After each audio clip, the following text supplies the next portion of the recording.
Bonjour et bienvenue à tous.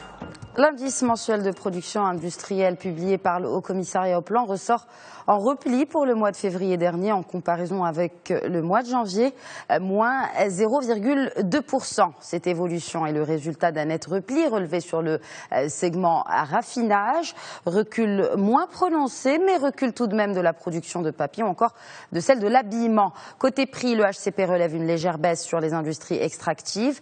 Et concernant la distribution d'eau et d'électricité, eh bien les prix auraient stagné au cours du mois de février. On enchaîne avec les comptes annuels d'entreprises marocaines. Cosumar publie des réalisations financières en légère amélioration pour l'exercice 2014, où sa production sucrière a grimpé de 32%. Pourtant, le taux de couverture des besoins du marché à 40%.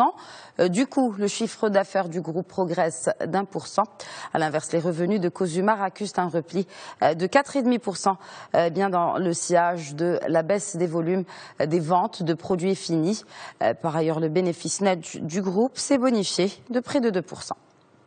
En bref, Timar termine l'année en demi-teinte. Le chiffre d'affaires ressort certes en hausse de 6,2%, mais le résultat d'exploitation se contracte, lui, de 8,6%.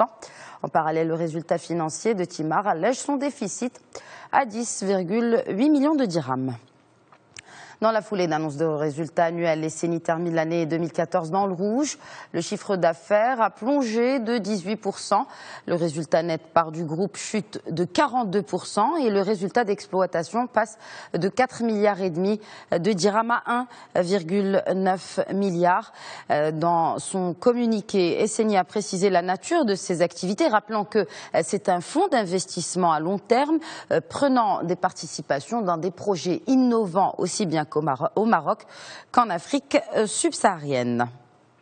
Direction l'Algérie, limiter les dégâts de la chute du brut, c'est l'objectif que s'est fixé le gouvernement Sellal. Du coup, une révision du budget pour l'année en cours s'impose. La loi de finances complémentaire inclut une maîtrise du commerce extérieur sur les importations, en l'occurrence. En effet, la facture des importations a plus que triplé en 10 ans.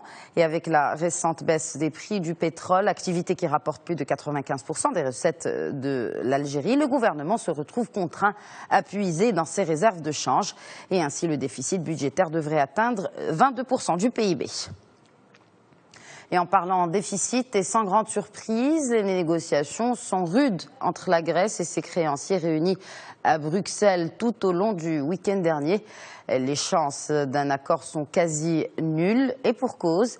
Les réformes proposées par Athènes restent vagues alors que les créanciers veulent des propositions opérationnelles comme l'adoption de certaines lois par exemple, sans quoi le pays ne pourrait pas avoir accès à une aide de 7 milliards d'euros. La Grèce peut ainsi se retrouver en défaut de paiement le 9 avril prochain. Et la dette n'est pas le seul aspect d'écart entre les différents pays de l'Union européenne. Il y a aussi les coûts du travail et là, certaines différences sont flagrantes. Selon l'Office de statistique européen, l'Eurostat, d'abord les coûts horaires de la main-d'œuvre dans l'ensemble de l'économie est de 24,60 € en moyenne.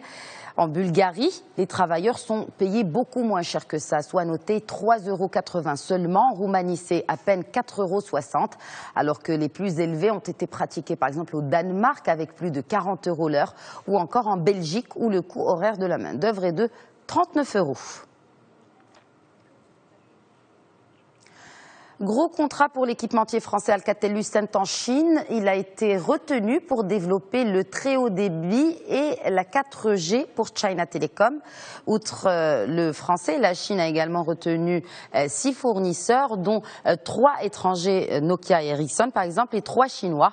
Et si la date de déploiement de cette nouvelle technologie est prévue d'ici à juin, le montant de cette transaction n'a pas été dévoilé. Et voilà donc pour l'essentiel de l'actualité économique. Excellente journée à tous.